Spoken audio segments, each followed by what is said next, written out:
पक्षियों की कई प्रजातियों में लचीली गर्दन होती है, लेकिन जब सिर घुमाने की बात आती है तो उल्लू सबसे प्रभावशाली प्रजातियों में से एक है। हालांकि यह एक आम धारणा है कि उल्लू अपना सिर 360 डिग्री तक घुमा सकते हैं, फिर भी वे अपने परिवेश की जांच करने के लिए कुछ बहुत ही नाटकीय करतब दिखा सकते हैं। कई उल्लू प्रजातियां अपने सिर को किसी भी दिशा में 270 डिग्री तक घुमाने में सक्षम हैं। इसका मतलब है कि वे पूरी तरह से दाईं ओर घूमकर बाईं ओर देख सकते हैं, या इसके विपरीत भी।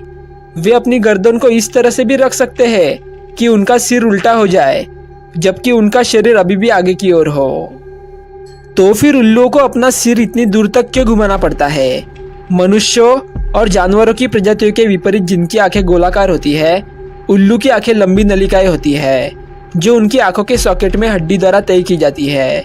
जबकि यह नलिका आकार उल्लू की अद्भुत दूरबीन दृष्टि के लिए काम आता है।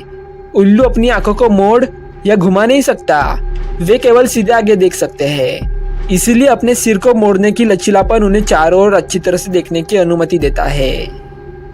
उल्लुओं की सिर घुमाने की आदत जितनी आश्चर्यजनक है, वह यह है कि वे अपने मस्तिष्क में रक्त के प्रवाह को बाधित किए बिना अपनी गर्दन को जितना घुमाते हैं उतना घुमा सकते हैं।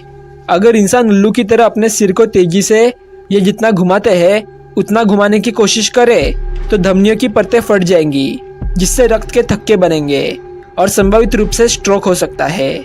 गर्दन टूटने की बात तो दूर की है। मेडिकल इमेजिंग के माध्यम से शोधकर्ता 1 दर्जन उल्लुओं के सिर और गर्दन में हड्डी और संवहनी संरचना का अध्ययन करने में सक्षम थे, जो प्राकृतिक कारणों से मर गए थे। उन्होंने पाया कि रक्त वाहिकाओं का एक जटिल नेटवर्क था, जो उल्लू की हरकत के अनुकूल होता है, जबकि मानव धमनियां सिर घुमाने के दौरान सिकुड़ जाती है।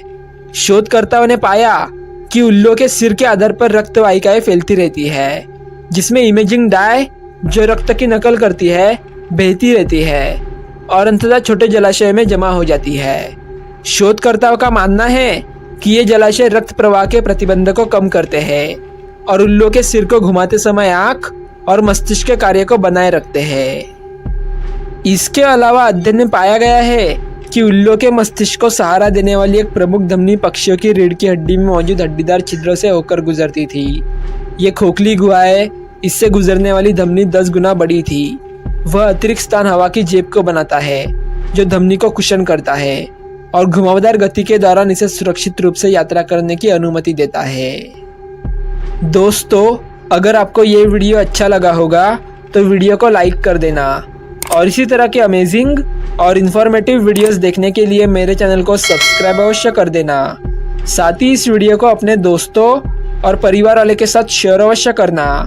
और आपको ये वीडियो कैसा लगा, यह हमें कमेंट बॉक्स में कमेंट करके ज़रूर बताना।